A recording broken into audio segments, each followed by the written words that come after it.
How do you define intonation? Recently, I had the privilege of being on a podcast hosted by Sean Callagy, who is a remarkable communicator, especially known for his deep listening skills and his ability to connect with people at a profound level, despite being legally blind. On the Heart of Influence podcast, his unique approach stands out. He listens intently, asks thought-provoking questions, and reframes conversations to ensure he's accurately understood, aiming for mutual agreement. His communication style is a masterclass in influence, blending empathy with insight and always prioritizing clarity and shared understanding. In our interview, I experienced firsthand how his methods push you to reflect deeply and align in ways that create meaningful connections. Listen to Sean and see if you can hear his tone and relaxed demeanor. Enjoy the video. Next, from South Gibson, PA, a speech accent coach helping non-native English speakers advance their career and personal goals through clear, confident, authentic speech, private pilot, self-proclaimed adventure enthusiast, and a certified American Speech Language Hearing Association, 20 plus years in speech language pathology, dedicated to helping people communicate effectively. Let's welcome to the show, Ms. Linda Nelson.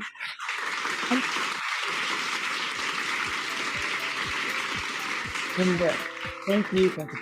And if you only have one headline of the most common pattern that you would support people with for more effective communication, Linda, what would that headline be? The one takeaway is that I learned over the years that learning the intonation of the language you're learning is more important than pronunciation, than vocabulary.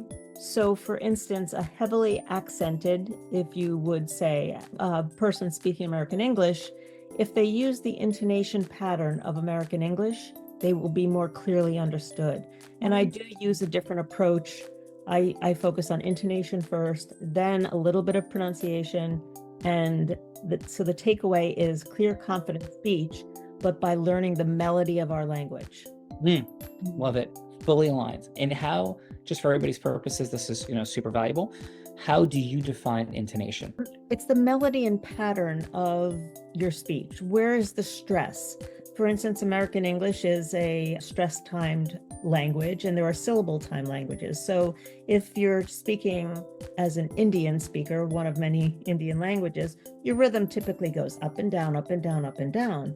And yet the American stereotypical broadcasters American English or professional speaking is you start at an optimum pitch, you go up and you walk down a set of stairs. And when you end on that downward pitch, Sean, you come across as a more confident person. So Linda, yes, Sean, hearing you say it's critically valuable and important for people to understand intonation so they can clearly and effectively have the life that they desire. Am I hearing you correctly? Yes, you are. And that will give that person the confidence to speak. So heavily accented people, you can see if they're trained in this going up and down pattern. And it's really important. I mean, it's different from us speaking at home where we're just, hey, you want to go get pizza? Like it's like fast and quick and whatever. But professional speech, especially, you need to end on that downward pitch. You need to have a pitch variety. So intonation is that space between your optimum pitch, your high, your low. It gives our voices excitement and authenticity, enthusiasm, and helps us project what it is that we really want to make the most meaningful point. So yes, like you just maintain as you were searching for the conclusion to that sentence, you maintain your certainty and intonation melody. Is that a fair encapsulation of what just happened? Yes, sir. So therefore it conveys such a sense of certainty and expertise, even if there's a moment of searching for the words. Fair? Correct. Yes. Yeah. Awesome. We could talk for the next 9 years. Thank you. Love what you do in the world. And what's your fun fact? My fun fact, actually, it was read, but at the age of 57, I became a private pilot. Beautiful. Yes. So It how was often do you fly at all? Don't. When you become a pilot, you are a pilot for life. You just have to go and get not recertified, even just like re-upped by another pilot and who will sign off on it. But I was living in Florida. My parents were both very ill. I needed something, and I was a caregiver for them, and I needed something to take my mind off of all the day-to-day stress. And I found flying absolutely amazing. I learned how to fly. I've done so many solo flights. I've, had emergency landings.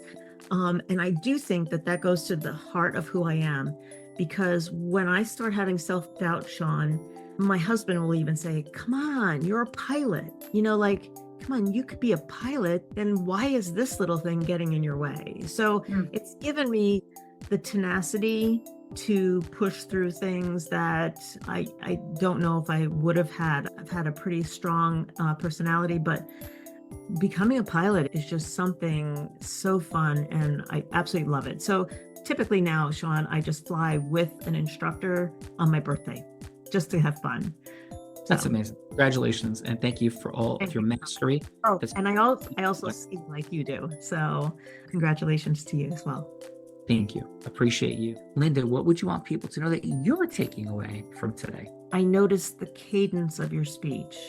It was very comforting. I feel like maybe I get too excited about my stuff because I love what I do and I help so many people. I have a lot of excitement, and yet you just had this cadence that I was like hanging on to every word. Linda, tears to my eyes. You're a master. I'm not confused. I don't say things to be nice. You're a master. Not confused. I am not confused. The more masterful people are, the more they appreciate this work. So thank you for seeing this. Thank you for your egolessness, your heart-centered growth-mindedness, immense gratitude.